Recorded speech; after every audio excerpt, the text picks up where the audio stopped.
Hey guys, welcome back to today's video. Today is Friday, June 21st, 2024, and today we are going to be talking about the FiveThirtyEight national average. A FiveThirtyEight average that has been tracking the head-to-head matchup between former President Donald Trump and President Joe Biden for months on end. And for the first time ever on FiveThirtyEight's average, President Biden now takes a very narrow lead over President Trump in these head-to-head polls.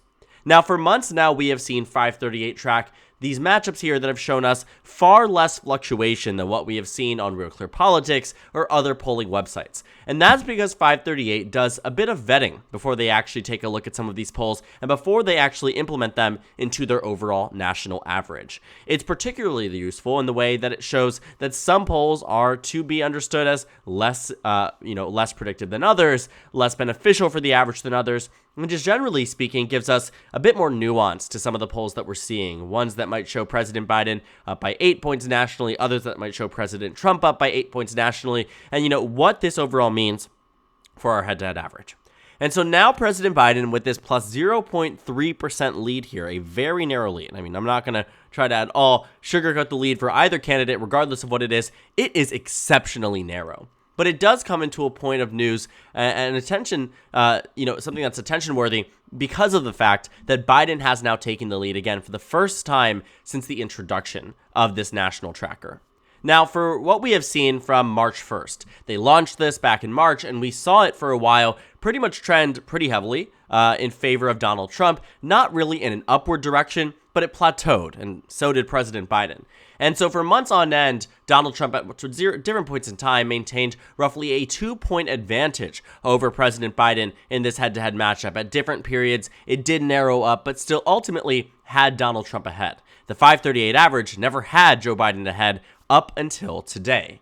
And this comes at a time, too, where not only on FiveThirtyEight we are seeing this convergence point here, but also, too, what we're seeing on the national average on Real Clear Politics as well. Now, FiveThirtyEight doesn't take all of the polls that Real Clear Politics does, and arguably, there's some merit behind that. While Real Clear Politics may be right in some instances for their overall aggregation of polls, they aren't always perfect, and I think we really need to shy away from the fact that all polls should be weighed evenly, and that all polls should be taken as fact.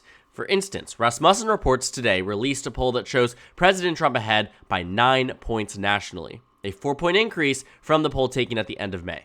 What we know about Rasmussen is that it is a pro-Trump group. It is very politically oriented to the right. Just take a look at their social media pages. They uplift things that are somewhat short but very similar to what you see from alt-right Twitter pages. And so Rasmussen Reports, throwing that into the average alongside an A-rated pollster like Fox News, which now shows Biden ahead by 2 points, the first lead for him as well since October of 2023. This skews the average on Real Clear Politics in a way that it doesn't on FiveThirtyEight. And so this 0.3% lead here, I think, goes to show that there is something changing about this election. This lead now on the national average is now back putting Biden ahead on the 2024 election forecast when you take a look at FiveThirtyEight. Today, he stands at a better point than where he was at a week ago, or pretty much anywhere over the past week when Donald Trump was ahead 51-48. At Donald Trump's peak in this election, it now has reverted back to being a Biden forecast. And now this margin here, I will say, is a very, very much exceptionally narrow. I mean, I am not trying to at all indicate that Biden is somehow trouncing Donald Trump the way he was in 2020 in those head-to-head polls, but I can't help but think that this is something that matters. That we are at a time point where if we are to get through to November, that a predictive factor might tell us that this is a moment in time where we will look back on this as a changing point for this election. Potentially even a major turning point. Because at one time, Donald Trump was dominating nationally, dominating statewide, and some of the more recent statewide polls show reductions in support. We talked about that yesterday. Some of the more recent national polls, pretty much a lot of the mainstream national polls that we see now show Biden ahead. You can take a look at all of these recent polls done here, whether it was done by YouGov and The Economist, Fox News and Beacon Research, The Morning Consult, The New York Post. All of them in the past few polls show Biden ahead very narrowly, but still Biden +1, Biden +2, Biden +1, Biden +1, Biden +2, even, right? You are talking in the worst case of the 6 most recent polls here showing Biden at a tie. And so that matters. And that tells us that there is something a bit different. Because when you take a look at the other polls for a while, you can see Trump +1, Trump +3, Trump +2, even. Trump +1, even. Trump +2, Biden +1, Trump +1, even. Trump +1. And so you start to see that, hey, there's a trend here that it was Trump, Trump, Trump, Trump. Okay, throwing in Biden, then Biden, Biden, Biden, Biden, Biden. And so this genuinely is at a point, while maybe the lead here is narrow, did slightly improve from yesterday, 0.1 to 0.3. I'm not really, expecting too much of an increase here for President Biden. The ultimate takeaway, though, is that there is, in fact, something changing. And while it may be very narrow, and we talked about this in some of these states, it is very, very narrow. It is apparent here nationally, and it is also apparent on the statewide numbers. Because this is our 2024 election prediction. Wisconsin's red, Nevada's red, Georgia is red. Michigan is blue. Pennsylvania is blue. Arizona is blue. And the good news for Biden here is that with the exception of Pennsylvania, every state highlighted, and including all of the 7 battleground states, besides Pennsylvania, Minnesota now being included as a battleground state here, has shifted towards Biden over the past couple of months. And particularly since the conviction, Joe Biden's numbers have done better in these states. North Carolina, we're waiting a bit on some high-quality polls out of the state, but everywhere else, we've started to see some new numbers, some new improvements, and looking back again 4 months ago to February and March, prior to all this conversation around the hush money trial, prior to all this conversation about a potential guilty verdict, prior to the actual guilty verdict, a lot of different factors were not at play back in February and March in the way that they are today, and you can see it is clear that Biden is making improvements. And those improvements will help him win the 2024 presidential election. An election that is expected to be very, very close here. And I think Republican pundits often say that this improvement for President Biden is nothing super significant. When Donald Trump was found guilty, he was ahead nationwide by 1.2%, 1.4%, roughly around there, nearly a point and a half. But then again, as the weeks went on, his lead never really increased.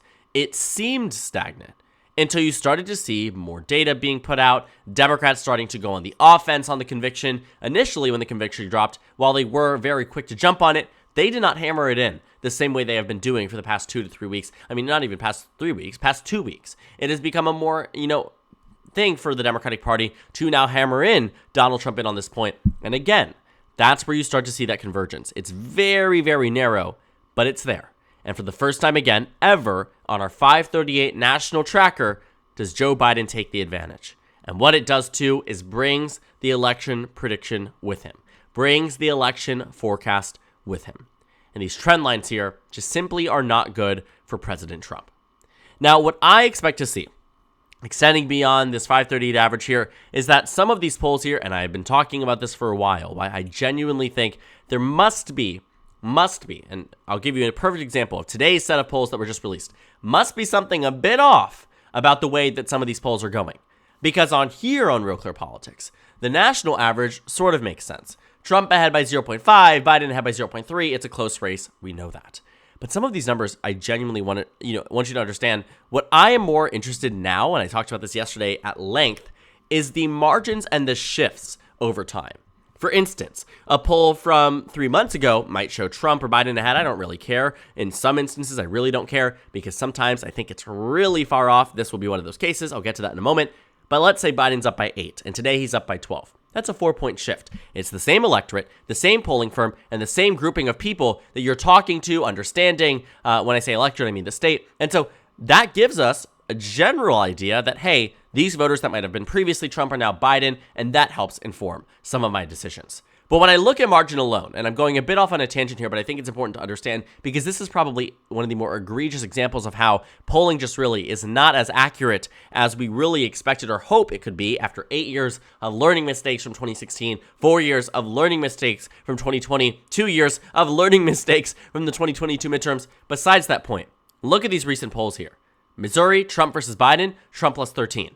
Arizona, Trump versus Biden, Trump plus 6. If you're a Republican, you might be saying, this is good news for Donald Trump. Maybe in theory. But it shows that there's something fundamentally off about these polls, and maybe it's getting those swing states wrong too. Because Arizona shows Trump ahead by 6. Where was Arizona back in 2020? A Biden state by 0.3. Okay, maybe. If the national numbers are shifting by a few points, maybe Arizona is just slightly more. Maybe it has something to do that's specific to the state. But there comes Missouri. Trump plus 13? Question mark. Missouri went to Trump by 15 in the last election. Actually, over 15 points. Nearly a 16-point margin of victory for Donald Trump over Joe Biden back in 2020. So why is he ahead by just 13? Does this indicate a 3-point shift to the left nationwide? These things conflict, and they genuinely cannot exist with one another. Donald Trump cannot simultaneously win Missouri by 13 and Arizona by 6.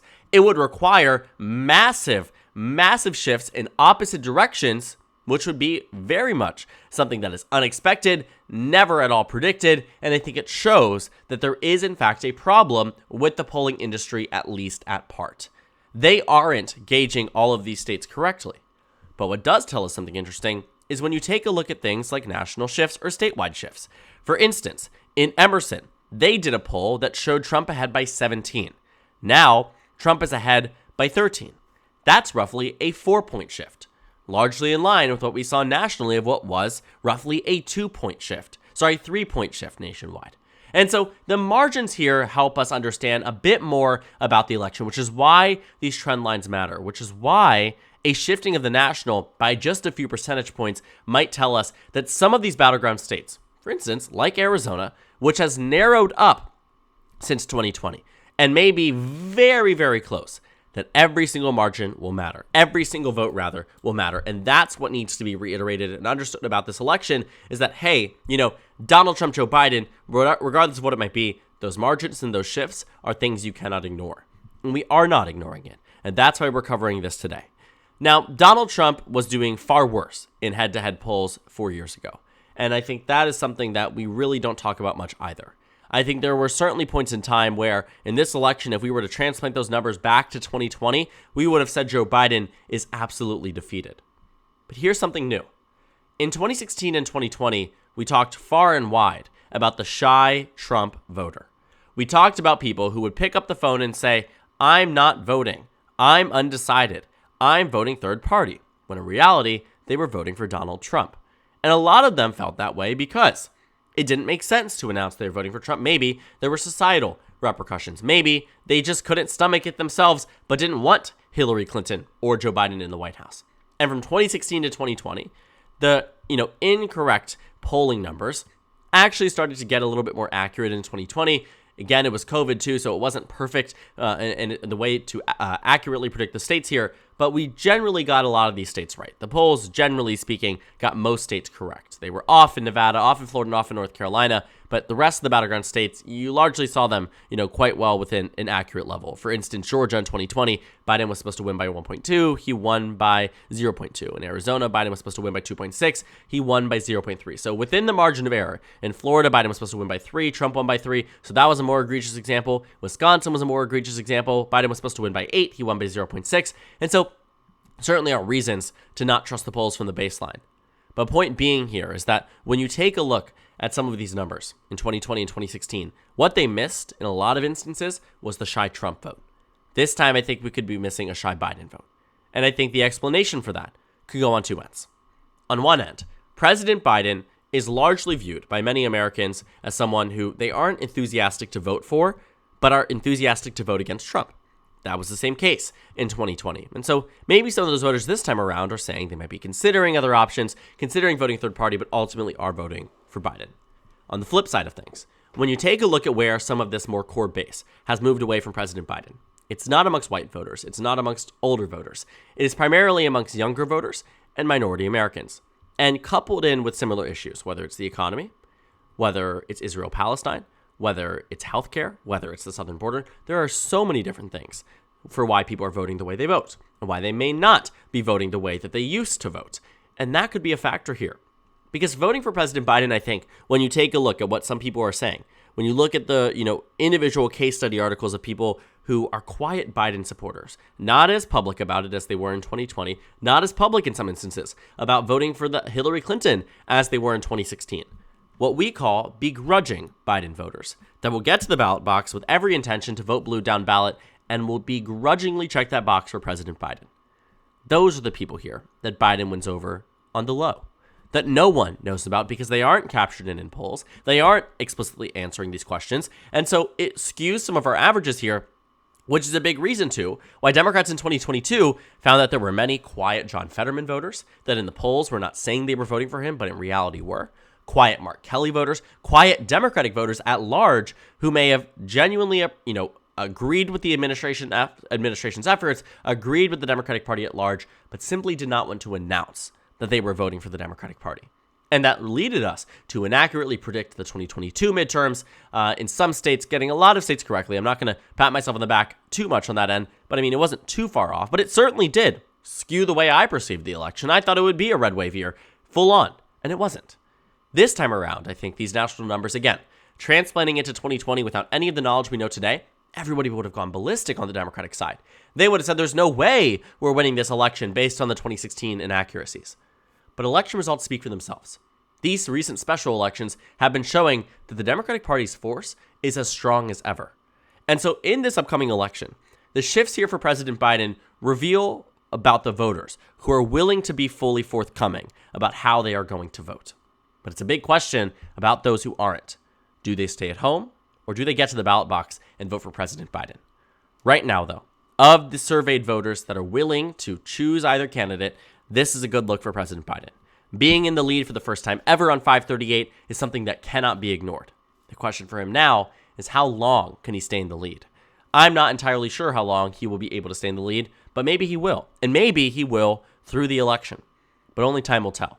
And we'll be watching it very closely, covering it at every move, because it tells us a lot, at least, about those who are forthcoming about how they're voting, specifically about independents, and it changes a lot about this upcoming dynamic. So thank you guys so much for watching this video. Make sure to comment down suggestions below. Subscribe on the left if you haven't already, and check out the Instagram and Twitter. At the bottom left of the screen, there's also a Discord server for you to go ahead and join. On the screen, there's a video you can watch, and then a playlist for 2024 presidential election analysis videos. Again, thank you guys so much for watching, and I will see you all later today.